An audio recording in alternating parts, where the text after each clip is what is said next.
하나님의 말씀은 누가복음 10장 25절로부터 37절까지 말씀입니다. 신약성경 110쪽에 있습니다.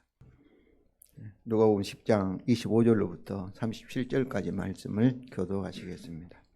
어떤 율법 교사가 일어나 예수를 시험하여 이르되 선생님, 내가 무엇을 하여야 영생을 얻으리이까?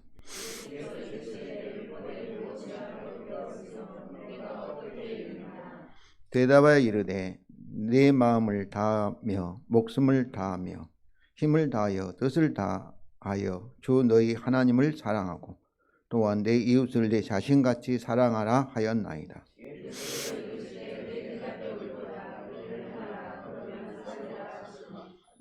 그 사람이 자기를 옳게 보이려고 예수께 여짜오되 그러면 내 이웃이 누구이까?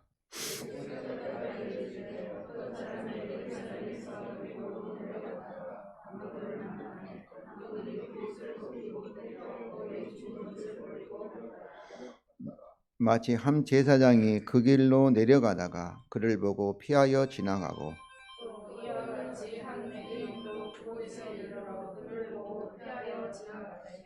어떤 사마리아 사람은 여행하는 중 거기 이르러 그를 보고 불쌍히 여겨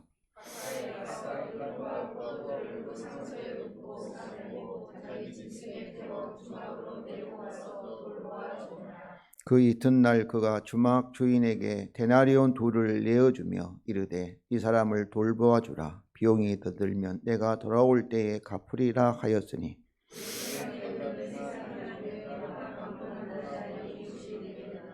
다 같이 읽겠습니다. 이르되 자비를 베푼 자이다. 예수께서 이르시되 가서 너도 이와 같이 하라 하시니라. 아멘. 성도 여러분, 오늘은 어버이 주일입니다. 현재 우리는 초고령화 시대를 살고 있습니다. 인간의 수명은 길어지고 길어져서 어떤 가정은 부모님과 그 자녀가 함께 참으로 고령화 그런 가정을 이루고 있는 것을 봅니다. 그래서 또 산업화로 이 자녀들이 부모님과 함께 보내는 시간은 줄어들고 또 참 질환과 치매 등으로 인하여서 돌봄의 필요는 커지는데 자녀들이 부모를 끝까지 돌볼 그런 여유를 잃어가고 있습니다.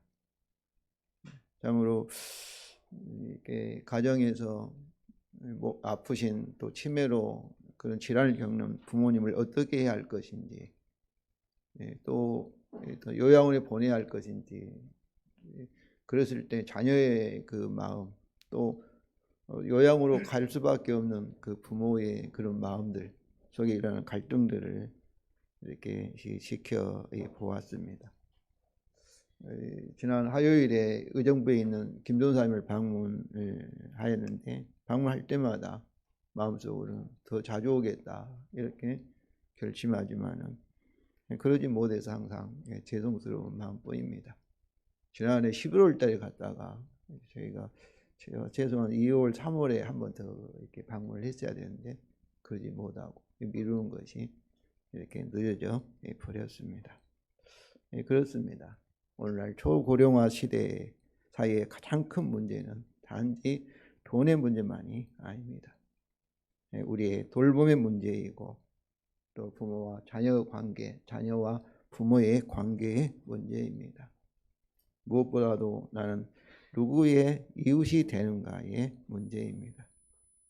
그러면 성도 여러분, 오늘 어버이 주일에 오늘 본문 특별히 우리가 이렇게 잘 알고 있는 선한 사마리아인의 이야기를 통하여서 부모님에 대한 자녀의 관계 또 자녀에 대한 부모님의 자세를 살펴보고자 합니다. 오늘 본문은 예수님이 예루살렘으로의 여행, 즉 그의 죽음과 부활을 통하여 성촌으로 가는 복음의 길의 문맥에서 이해되어야 합니다.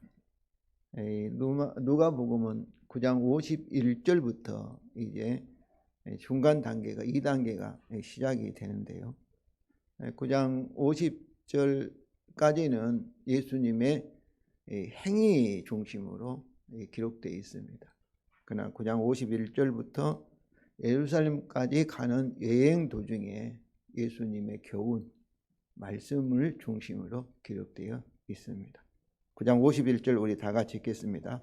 예수께서 그의 승천하실 기약이 차감해 예루살렘을 향하여 올라가기로 굳게 결심하시고, 그래서 그의 승천은 오늘 14일이 예수님의 승천일입니다.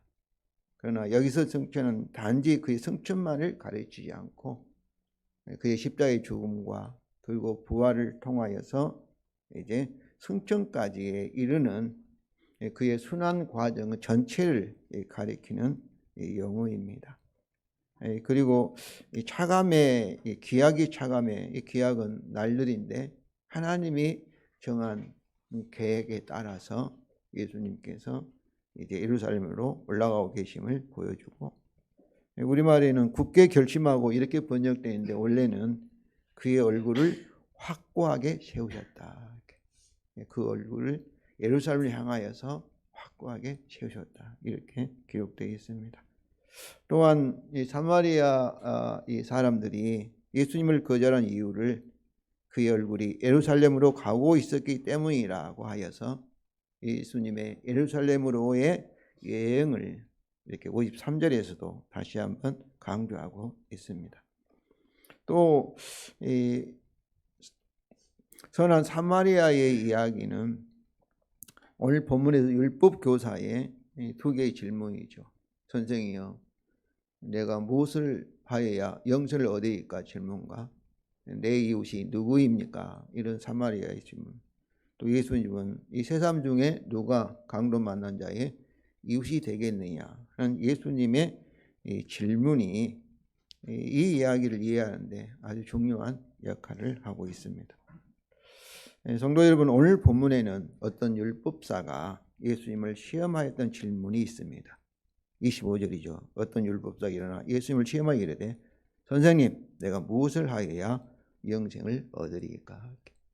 여기 시험은 예수님을 선생이라고 불렀지만 그의 마음속에는 예수님은 자격 없는 선생이다. 오늘날 학교에서 아무나 교사할 수 없잖아요. 교사 자격시험 합격해야만 그런 종류의 시험입니다. 그런데 가만히 생각해 보면은 예수님은 누구시죠? 모세를 통해서 율법을 주신 율법의 주인인데 참으로 율법사가 예수님을 감히 자격 테스트 한다는 것은 아이러니죠. 예수님이 누군지 모르기 때문에, 자기 자신이 누군지 모르기 때문에 감히 이렇게 시도하고 있는 것입니다. 그럼에도 불구하고 예수님은 어떠하셨어요? 그의 질문에 직접 대답하지 않으시고 오히려 그가 스스로 답하도록 유도 질문을 하십니다. 26절입니다. 우리 다 같이 읽겠습니다. 예수께서 이르시되 율법에 무엇이라 기록되었으며 네가 어떻게 읽느냐. 성경에는 뭐라고 기록되었고 어떻게 읽느냐는 어떻게 네가 이해하느냐 이렇게 물어보신 것입니다. 율법교사는 율법교사는 율법의 박사잖아요. 그러니까 율법이 자기 전공 분야이기 때문에 즉시 신명기 6장 5절과 그리고 레위기 19장 18절 인용하여서 하나님의 사랑과 이웃 사랑으로, 하나님 사랑은 10계명에서 1계명부터 4계명까지 하나님 사랑이고 5계명부터 10계명까지가 이웃 사랑이지 않습니까? 이렇게 나누어서 두 가지로 대답을 하였습니다. 그리고 27절 우리 다 같이 읽겠습니다. 네 마음을 다하며 목숨을 다하며 힘을 다하여 뜻을 다하며 주 너희 하나님을 사랑하고 또한 내 이웃을 내 생각같이 사랑하라 하였나이다.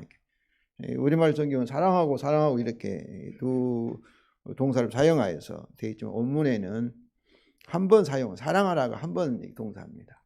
그러면 하나님과 내 이웃을 사랑하라 이렇게 되어 있어서 하나님 사랑과 이웃 사랑을 이렇게 구별은 하지만은 분리할 수 없음을 나타내고요.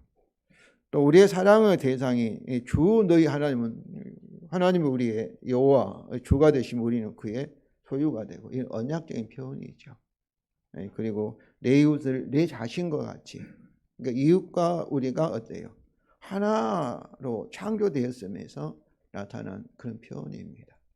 내 이웃이 우리는 따로따로 이렇게 살고 있지만 너와 나와 이렇게 구별되어 있지만 그러나 하나님께서 창세기 1장 27절을 보면은 아담 한 사람을 창조하시고 어때요? 그 아담 안에 모든 인류를 창조하신 것이죠. 죄로 인해서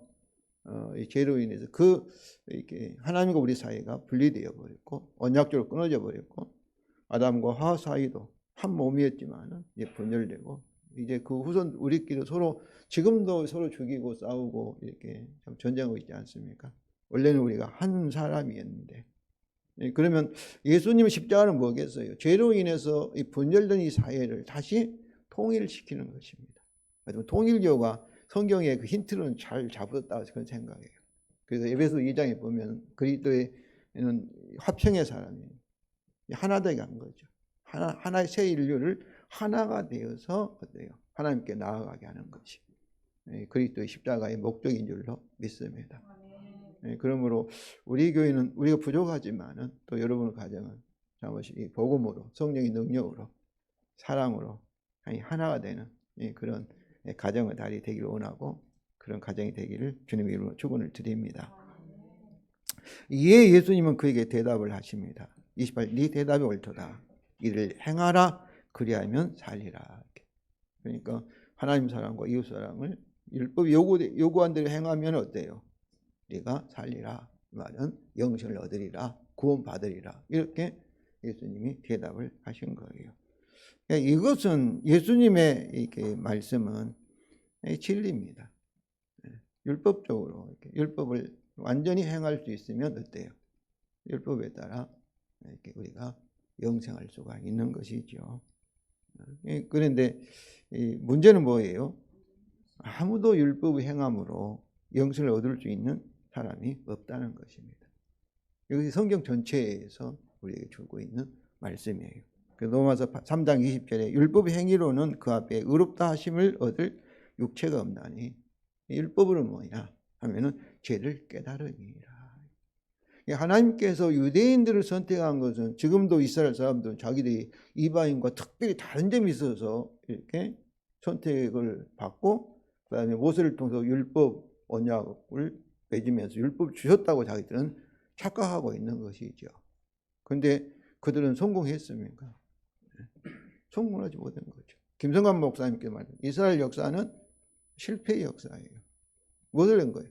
율법으로는 아무도 어때요? 선택을 받지 구원을 받지 못한다는 거예요.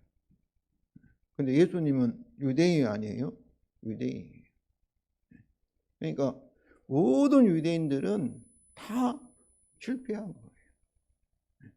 오직 마지막 남은 유대인이 예수님인 줄로 믿습니다.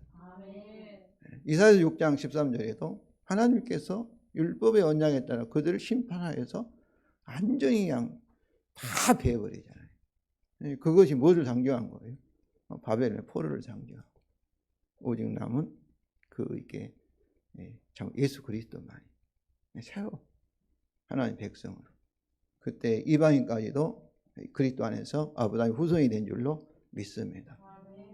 이것을 깨닫지 못하니까 막 이스라엘을 막 이상하게 특별하게 생각하고 막 이스라엘 국기를 흔들고 하는 분들은 성경을 모르고 복음의 진리를 모르는 거예요. 하나님의 뜻을 모르는 거예요. 그러니까 이스라엘 백성을 하나님이 선택한 것은 그것도 특권이죠. 그러나 그들을 위해서만 선택한 것이 아니라 누구를 위해서? 이방을 위해서. 세상의 빛으로. 세상에. 그런데 그들을 배우로 선택했는데 무슨 배우요? 아무리 노력해도 율법을 통해서는 어때요? 우리가 구원을 얻을 수 없다. 우리는 어쩔 수 없는 죄인이다. 전적 무능력자다. 이것을 뼈저리게 그들 이스라엘 역사를 보고 이스라엘 모습을 보고 어때요? 우리 배우라는 것이죠. 그러니까 마지막 나온 유대인의 사명을 가지고 이스라엘에 오신 예수 그리스도만이 십자가에 죽기까지 순종하심을 통해서 저와 여러분을 위해서 율법을 완전히 완성하였음을 믿으시기 바랍니다. 그러니까 예수님만이 길이요 진리요 생명인 거예요. 다른 어떠한 것도 십자가를 제외하고는 참 세상에 있는 모든 악을 이렇게 제거할 길이 없는 거예요. 오직 십자가를 통해서만이. 그러나 우리가 지금 이 악한 세상에 살고 있으니까 우리 자신에도 아직 참 죄가 우리 안에서 참 우리 역사하니까 십자가의 능력을 우리가 참 이게 완전히 이해하지 못하지만, 그러나 주님이 재림하시고 이 세상을 심판하시고 저와 여러분이 영화의 구원을 참으로 우리에게 완성하실 때는 예수님 십자가가 얼마나 하나님의 능력이고 얼마나 하나님의 영광인 것을 그때 비로소 저와 여러분도 안전히 보게 되고 알게 될 것을 저는 믿습니다. 그러나 우리가 믿음으로 완전히 알지는 못하지만 아무튼 십자가가 하나님의 능력이 구원의 능력이고 대단하다, 하나님의 영광이다 사실을 알고 우리가 찬송을 부를 때마다 기뻐하고 즐거워하시기를 바랍니다. 제가 GCM 교회에 또 우리 교회 오셨고 또 가서 보면서 하나 느낀 것은, 그때 갔다 오면서 제가 이게 찬송에 대해서 다시 새롭게 그 생각을 가졌는데, 요즘 우리가 무슨 뭐 일본과 뭐 경쟁하고 무슨 뭐 트로트 부르면서 뭐 이렇게 트롯 미스 트롯 막 하고 뭐 미스터 트롯 하고 막 하지 않습니까? 그거 보면 사람들이 막 가만 앉아 있지 못하고 막 뭐 이렇게 형광등 흔들고 막 난리더라고요. 그 모습 보면서 제 자신도 하나님 앞에 죄송한 마음을 가졌습니다.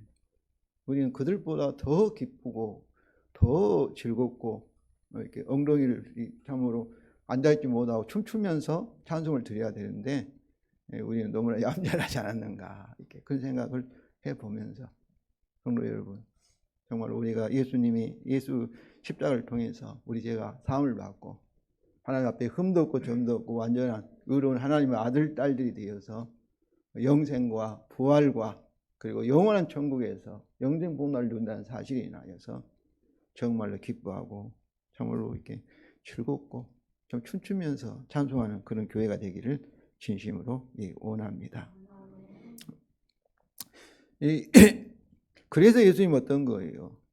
십자가의 죽음이 기다리고 있는 예루살렘을 향해서 그 얼굴을 굳게 세우고 가고 계신 것입니다. 그런데 율법사는 예수님이 옳도다니까, 네가 옳도다니까 예수님 칭찬과 이를 행하며 그러면 살리라는 말씀을 들은 율법교사는 어때요? 고무가 되었습니다. 그래서 다시 질문을 합니다.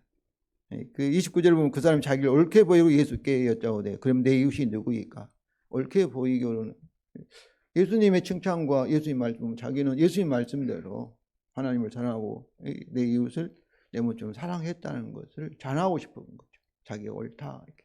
난 옳은 사람이다, 율법대로 살아서 영생도 자기는 받을 수 있는 사람이다, 그렇게 생각을 한 것이죠. 그래서 자신이 의롭다는 것을 자랑하려고 그는 그 이웃이 누구인지를 묻게 된 것입니다.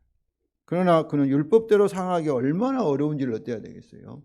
배워야만 되지 않았겠어요? 자기 자신이 이것을 지키지 못한 죄인이라는 것을 깨달아야 되지 않았겠어요? 할 수 없다는 것을. 그래서 예수님께서 그에게 선한 사마리아인의 이야기를 하신 것입니다. 이 선한 사마리아 이야기는 어떤 유대인이 예루살렘에서 여리고로 내려가다가 악한 강도들을 만났습니다.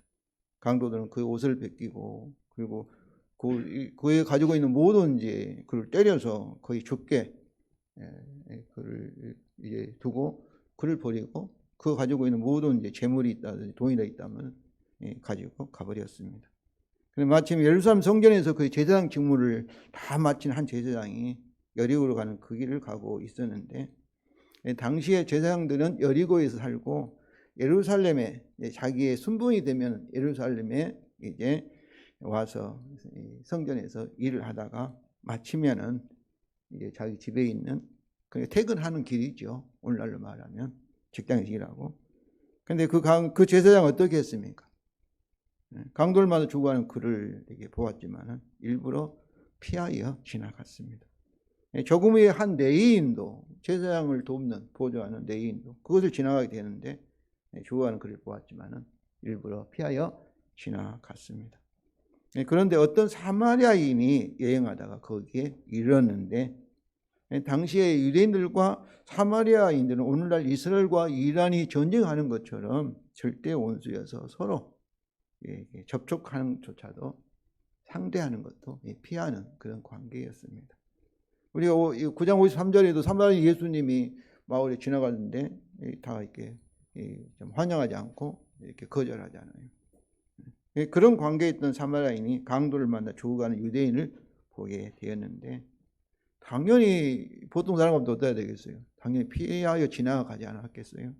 그러나 그 사마리아인은 그를 보고 불쌍히 여겼습니다. 여기서 불쌍히 여겼다는 이 말씀이 아주 중요합니다. 이 말은 유대인의 죽어가는 그 유대인의 고통이 사마리아인의 마음의 창자를 움직일 정도로, 애간장을 녹일 정도로 그 고통을 사마리아인도 느꼈다, 그런 의미입니다. 그래서 이것은 구약에서 나음이라는 자궁과 테라는 단어에서 나온 나움이 자비, 긍휼이라는 뜻인데, 그러니까 저는 뭐 그런 경험 없는데 우리 참으로 우리 어머니들은 알 거예요. 자기 자식을 자기의 자궁에 두고 태에 두고서 자녀와 하나가 되는 그런 이 부모의 마음이죠. 네. 어머니의 마음이에요. 어머니 마음. 또 이런 마음이 죄인을 향한, 이렇게 하나님 형상으로 자기 형상으로 창조한 인간인데 죄를 지어서 하나님을 떠나버린, 영적으로 죽어버린 죄인에 대한 우리 주 하나님의 마음입니다. 출애굽기 34장 6절에 보면은 송아지 우상을 세워서 정말 하나님이 진노일 때 모세가 하나님을 이렇게 보여달라고 했을 때 하나님이 보여준 마음이 바로 출애굽기 34장 6절에 자비의 하나님이죠. 노하기를 더디하시고 은혜와 긍휼이 풍성하신 하나님이죠. 누가복음 11장 77절 78절입니다. 우리 다 같이 읽겠습니다. 주의 백성에게 그 제사함으로 말미암은 구원을 알게 하려니 이는 우리 하나님의 긍휼로 인함이라. 여기는 주의 백성에게 그 제사 말미암아 구원을 알게 하는 세례 선지자에 대한 사명을 말하지만 그 구원이, 주의 백성에 대한 구원이 뭐예요? 제사함을 통해 구원이 하나님의 긍휼 때문이라는 것이죠. 긍휼. 그러므로 이것은 죄인을 위하여 예루살렘으로 올라가시는 예수님의 마음입니다. 마태복음 9장 36절에도 참으로 목자 없는 방황하는 참으로 무리를 보고 안타까워하시고, 누가복음 7장 13절에도 죽은 자식을 놓고 우는 그 엄마를 보시고 안타까워하시고, 또 19장 41절 42절에 보면 예루살렘을 보시면서 우셨다 했습니다. 평화에 예수님이 가져온 십자가의 평안을 그들이 알았으면 좋았을 뻔했는데, 그러니까 이 세상에 하나님을 알고 잃어버리고 자기 욕심대로 자기 뜻대로 그래서 지옥을 향해서 가고 있는 그들에 대해서 가지고 계시는 하나님의 마음, 안타까운 마음. 그러니까 우리의 아픔이 하나님의 아픔이 되는 것이죠. 이것이 긍휼이에요. 긍휼. 성도 여러분, 선한 사마리아인의 긍휼이 그 죽어가는 유대인에게 어떻게 나타났는가요? 그는 나귀에서 내렸습니다. 그리고 그 유대인에게 가까이 갔습니다. 그 기름과 포도주로 그 상처를 붓고 싸매었습니다. 그런 후에 그 유대인을 자기 짐승에 태우고 주막까지 데리고 갔습니다. 예루살렘에서 여리고로 가는 길은 햇빛이 쨍쨍 쬐는 사막의 길입니다. 우리도 차를 타고 가도 힘들잖아요. 더우면 에어컨 틀고 가지 않습니까? 근데 그 더운 길을, 땀이 뻘뻘 흘리는 더운 길을 자기는 걸어서 간 것입니다. 그럴 수 있을 것 같아요, 여러분. 원수였던 유대인인데. 그리고 그 사마리아인은 주막에서 아마 이렇게 성경에는 예수님은 말씀하지 않지만 그 유대인을 아마 밤새도록 유대인을 돌봐지 않았는가 생각합니다. 이튿날 그는 2데나리온을 주인에게 주면서 그 유대인의 돌봄을 부탁하였고, 심지어 병이 들으면 내가 돌아올 때 갚으리라고까지 약속을 하였습니다. 당시 식비를 포함한 하루의 여관비는 2분의 1 아사리온인데, 이 한 아사리온은 한 데나리온의 30분의 1의 금액이라고 합니다. 그렇다면 그는 그 유대인을 위해서 2달치의 여관비를 주었고, 그것이 부족하면 돌아와 갚겠다고 한 것입니다. 성도 여러분, 정말로 이 사마리아인이 했던 이 긍휼, 불쌍히 여김 행동을 여러분 상상할 수 있겠어요? 정말로 그의 긍휼은 아주 크고 놀라웠습니다. 그러나 성도 여러분, 그는 이러한 긍휼 행위로 영생을 얻을 수 있었을까요? 그럴 수 있었다면 예수님이 예루살렘으로 올라가실 필요가 없겠지요. 성도 여러분, 선한 사마리아의 이야기 속에서 저와 여러분 누구와 같을까요? 우리는 제사장이나 레위인을 악한 자라고 어떻게 그럴 수 있냐고 화를 내며 매도할 수 있나요? 우리도 그들처럼 행동하지 않았을까요? 저는 개인적으로 그렇게 했을 것 같습니다. 그러면 이제 우리는 어떻게 해야 할까요? 그래서 선한 사마리아 이야기를 마친 예수님은 내 이웃이 누굽니까? 라고 물었던 율법 교사에게 다시 묻습니다. 36절에 우리 다 같이 읽겠습니다. 내 생각에는 이 세 사람 중에 누가 강도 만난 자의 이웃이 되겠느냐. 언뜻 보면은 예수님의 질문과 율법 교사의 질문이 이웃에 대한 질문이니까 거의 같은 내용으로 보이지만은 그러나 결정적인 차이가 있습니다. 율법 교사의 질문은 자기 중심에서 내 이웃이 누구인지를 물었지만은 예수님의 질문은 우리 중심이야. 자기 중심이 아니고 누구 중심이에요. 강도 만난 자의 중심에서 그의 이웃이 누구인지를 묻는 것입니다. 즉 이웃을 결정한 주체는 내가 아닌 우리의 긍휼을 받은 자가, 도움이 필요한 자가 되어야 한다는 것이죠. 이는 내 이웃을 내 자신같이 사랑하라 할 때 내 자신같이는 어떻게 내 이웃을 내 자신같이 사랑할 수 있겠어요? 먼저 그의 이웃의 입장에 우리 자신을 일치시켜야만이. 이웃이 슬퍼하면 우리도 같이 슬퍼하고, 이웃이 고통을 겪으면 우리도 같이 고통을 겪을 때만이, 그 아픔이 내 아픔이 될 때만이 어떻겠어요? 내 이웃을 내 자신같이 사랑할 수 있지 않을까요? 이것이 불쌍히 여김, 긍휼과 자비의 의미입니다. 예수님께 십자가에 짊어지실 때도 자신의 입장이 아니라 누구 입장이에요? 죄인의 입장에서, 죄로 인해서 참으로 하나님을 떠나서 참 모직 가운데 어둠 가운데 뭐가 진리를 알지 못하고 죄가 다 잃어버리고 마귀에게 속임을 당해서 마지막에 영원한 사망으로 가는 그들의 아픔에 주님이 그들의 참으로 동참하였기 때문에 십자가라고 가고 계신 것입니다. 성도 여러분, 이러한 예수님의 질문은 하나님의 복음을 통하여 하나님의 중심으로 세상을 보는 자기 부정의 핵심에 해결이 없으면 거의 불가능합니다. 그러니까 우리 사람은, 죄인은 다 자기 중심으로 생각해요. 판단해요. 그리고 말해요. 그리고 행동합니다. 그 자기의 유익을 위해서. 그렇기 때문에 예수를 믿기 위해서는 진정으로 이 핵심이라 해결하는 것은 자기가 죽어야만이 예수님을 믿을 수가 있는 것입니다. 자기 중심의 옛사람이 십자가 예수 함께 죽어야만. 이게 자기 부정이에요. 그러니까 주님도 너희가 나를 따르고는 뭐라 해요? 자기를 부인하고 자기 십자가를 지고 나를 따르라. 자기를 부정하고 이 말씀은 자기 십자가를 진다면 죽어야 된다는 거 아니겠어요? 예수와 함께 십자가에서 옛사람이 죽어야 된다는 거. 그렇지 않고는 우리 한국교회가, 저도 우리도 마찬가지죠. 그냥 나는 죄입니다. 예수님 나를 위해 죽었습니다. 하고 끝나고 여전히 똑같아요. 내 자신을 이해할 때도. 죽은 사람이 아니야. 이 사람도 똑같이 교회 다니고 열심히 하고 자기 중심으로 열심히 하니까. 그러니까 교회가 다투는 거예요. 우리가 이 복음을 통해서 내가 죽은 옛사람, 자기 이기적인 자기가 죽어버렸고 이제 예수와 함께 하나님 중심 이웃을 위해서 존재하는 그런 새 사람을 예수 함께 태어났다면 어떻게 돼요? 새로 창조됐다면 이제 새 생명 본능대로 어떻게 했어요? 살아도 주를 살고 죽어도 주를 죽고 또 살아도 누구를 살아요? 이웃을 위해서 살아가는 것이죠. 우리 몸에 참으로 우리 몸은 하나님께서 세포가 많은데 이 세포가 그대로 있는 것이 아니라 아주 죽고 새로운 세포로 바뀐다는 거예요. 그런데 죽지 않는 세포가 있는데 그것이 뭔지 아십니까? 암이에요. 암. 죽지 않고. 다른 세포는 죽고 새로운 세포로. 근데 암의 문제는 자기들끼리는 똘똘 뭉치고, 그리고 다른 세포는 왜 죽겠어요?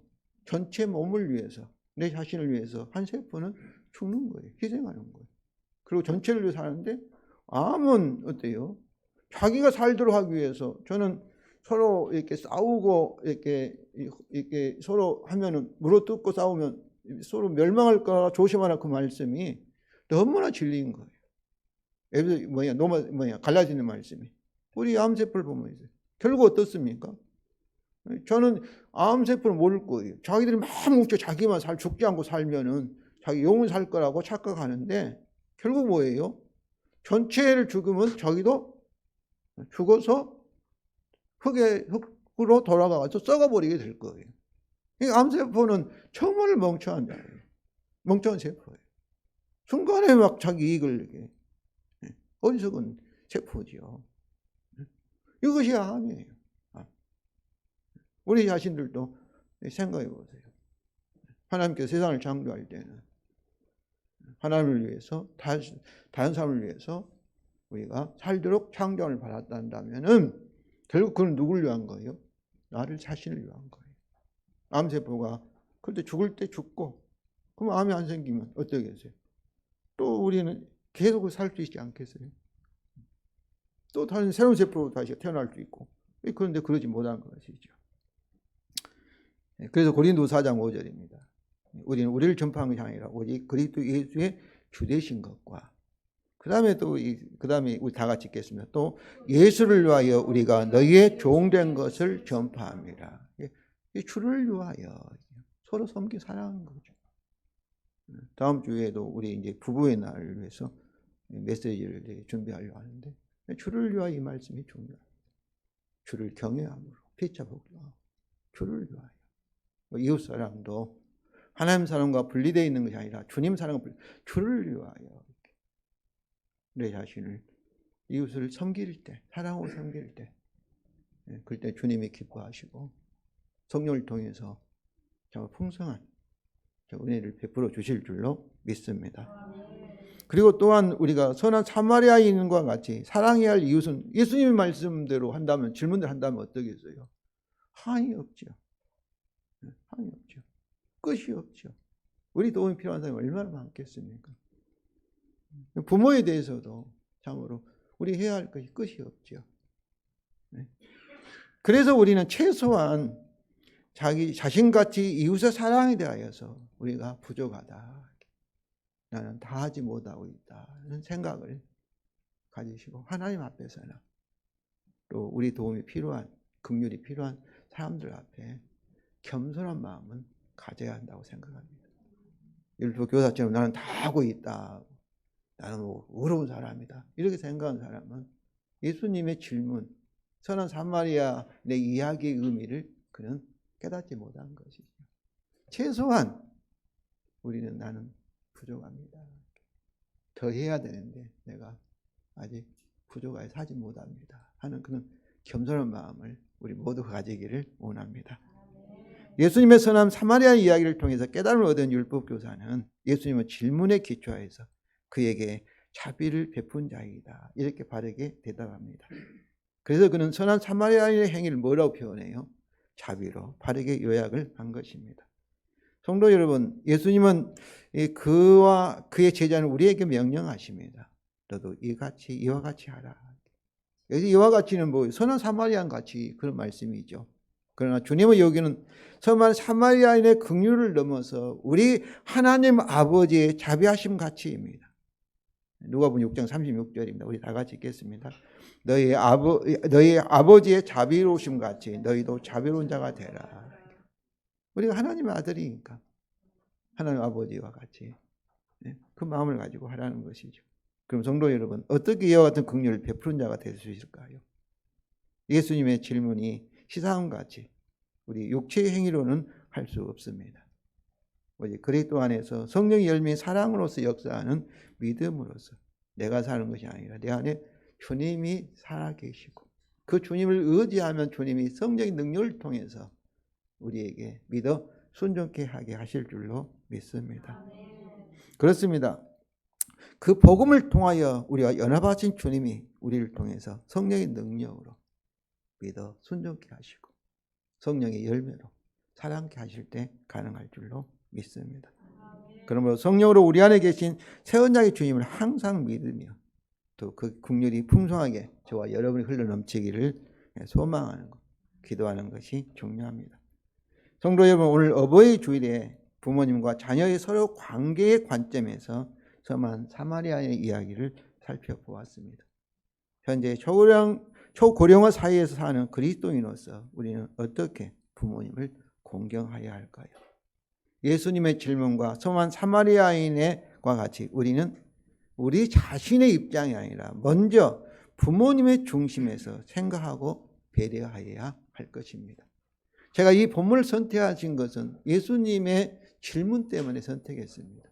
그런데 자녀도 부모에 대해서 부모님을 먼저 배려하는 그것이 필요하지만 부모님도 자신의 입장만 내가 부모니까 당연히 공경을 받아야 된다 이렇게 생각하실 것이 아니라 자녀의 입장도 생각하며 배려하는 마음을 가져야 할 것입니다. 제가 이 남아공에 갔을 때 저희 기도교수 아버님이 곧 세상을 떠날 그런 상태를 알고 방문을 했습니다. 교수님 같이. 그래서 집으로 가자고 하시는데 그 아버님이 말아가셔요. 내가 가면 너희가 너무나 힘들고 할 일도 못하니까 나는 여기서 내가 있겠다. 그때 저는 충격을 받았습니다. 그런데 오늘 말씀을 생각하면 그 아버님이 교수님과 그 손자들을 배려한 것이 아닌가 그렇게 생각합니다. 우리 부모님들이 나는 이렇게 참으로 요양원도 가기 싫고 막 가기 싫은데 자식이 나를 그냥 여기다 집어넣었다 생각하면 어떻겠어요? 평생 행복하지 않을 것입니다. 그러나 나는 내 자식을 생각해서 내가 스스로 간다면 그게 자유예요. 행복할 거예요. 그렇지 않겠어요? 이 생각을 바꾸는 것. 우리 전도도 마찬가지예요. 기적이 일어나는 마음은 주님의 마음이 우리에게 나타날 때, 성령의 열매는 전도 열매도 그렇다고 생각합니다. 주님같이 참으로 죽어가는 영혼을 불쌍히 볼 때, 보고 그를 위해 기도할 때, 그리고 그에게 참으로 사랑으로 다가갈 때, 그때 주님이 성령을 통해서 저와 여러분에게 주님의 임재와 영광을, 능력을 나타낼 것을 믿습니다. 이것이 내 이웃을 내 자신같이 사랑하라는 계명의 정신입니다. 또한 성도 여러분, 우리 부모님을 공경하는데도 우리 육체의 행위가 아니라 의무가 아니라 어쩔 수 없어서가 아니라 성령을 통하여 그의 마음과 능력이 나타내시는 우리와 연합한 주임을 믿는 믿음으로 하여야 합니다. 이럴 때 우리는 진정한 기쁨과 겸손함으로 부모를 공경하며 사랑할 수가 있을 것입니다. 더욱 성령의 열매로 사랑이 넘치는 부모님과 자녀의 관계가 되시기를 주님의 이름으로 축원을 드립니다.